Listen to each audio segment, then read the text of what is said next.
ছোটবেলার স্মৃতিকে ফিরিয়ে আনতে আজ আমি মোনাক্ষা বা মদন কটকটির রেসিপি নিয়ে হাজির হয়েছি। নমস্কার বন্ধুরা, তোমাদেরকে সাথে নিয়ে পাশে নিয়ে আবারও আজকে একটা নতুন রেসিপি নিয়ে হাজির হয়েছি। আজকের রেসিপি হচ্ছে মদন কটকটি বা মোনাক্ষা। তাহলে চলো বন্ধুরা, দেখে নেওয়া যাক এই মোনাক্ষা আমরা কিভাবে বানাই।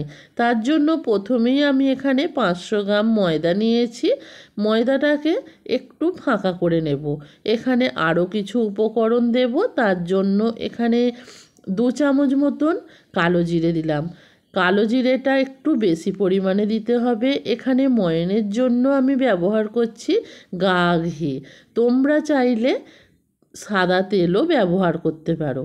স্বাদ মতো দিয়ে দেব লবণ, আর এখানে দিয়ে দেব 1 বাটি লিকুইড দুধ। আমি এখানে লিকুইড দুধটা ব্যবহার করছি, তোমরা চাইলে গুঁড়ো দুধকে গুলেও ব্যবহার করতে পারো। এখানে দিয়ে দিলাম 50 গ্রাম মতন চিনি। যেহেতু মদন কটকটিটা একটু মিষ্টি মিষ্টি হয়, তার জন্য চিনিটা আমি দিয়ে দিলাম। তোমরা তোমাদের মতন করে চিনিটা দিয়ে দেবে যদি কম মিষ্টি পছন্দ করো। এবার সব কিছু দিয়ে খুব ভালোভাবে ময়দাটাকে আমি মেখে নিয়েছি। দেখো ময়দাটা একটু শক্ত করে মেখেছি, আর আমল দিচ্ছি যে ময়দাটা কিন্তু হাতে একটুও লাগছে না। এবার এই ময়দার ডোটাকে আমি 4 ভাগে ভাগ করে নেব। দেখো একটা ছুরি দিয়ে আমি কেটে নিলাম। এবার আমি এগুলোকে গোল গোল করে পাকিয়ে নেব। গোল গোল করে এগুলো আমার পাকানো হয়ে গেছে। এবার একটা বেলুন চাকতির মধ্যে অল্প একটু ময়দা ছড়িয়ে দিলাম, দিয়ে এটাকে বেলে নেব। এটা কিন্তু খুব পাতলা করেও বেলবো না, আর খুব মোটা করেও বেলবো না। দেখো এই রকমভাবে বেলে নিয়েছি। এবার আমি এটাকে একটা ছুরি দিয়ে কেটে নেব। ছুরি দিয়ে প্রথমে লম্বা লম্বা করে কেটে নিচ্ছি। এই মদন কটকটিটা ছোট বড় সবারই কিন্তু খুবই পছন্দের এটা খাবার।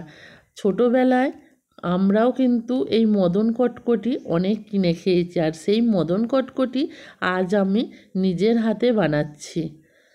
দেখো এই মদন কটকটিগুলোর শেপটা ঠিকঠাক এই রকমভাবেই দিতে হবে। এর থেকে ছোটও করব না, বড়ও করব না। আর দেখো তোমাদেরকে একটা তুলে দেখাচ্ছি কতটা পুরু হয়েছে। দেখো এই রকমভাবেই কিন্তু করতে হবে। সমস্ত ময়দাগুলোকে এই রকমভাবে শেপে কেটে নেব। দেখো সুন্দরভাবে এগুলো আমার কাটাও হয়ে গেছে, আর কতগুলো পরিমাণে হয়েছে দেখো। সব কিছু রেডি হয়ে গেছে। এবার একটা কড়াই বসিয়ে দিলাম। কড়াইয়ের মধ্যে দিয়ে দেব রিফাইন অয়েল। আমি এখানে রিফাইন অয়েলে ভাজবো। তেলটা যখন গরম হয়ে যাবে হালকা মতন, তখন আমি এই মদন কটকটিটা দিয়ে দেব। আর এটা একটু লো ফ্লেমে ভাজার চেষ্টা করবে। হাই ফ্লেমে ভাজতে গেলে ভিতরটা কিন্তু নরম থাকবে, আর লো ফ্লেমে ভাজলে ভিতর পর্যন্ত মুচমুচে হয়ে যাবে। এই রকমভাবে এটাকে নেড়ে চেড়ে দেখো কালার এসে গেছে। আরও একটু ভাজতে হবে। এরকমভাবে নেড়ে চেড়ে এটাকে ভালোভাবে ভেজে নিলাম। এটা খুব সুন্দর কালার এসে গেছে। এবার এটাকে আমি তুলে নেব। কতটা সুন্দর লাগছে না দেখতে বলো?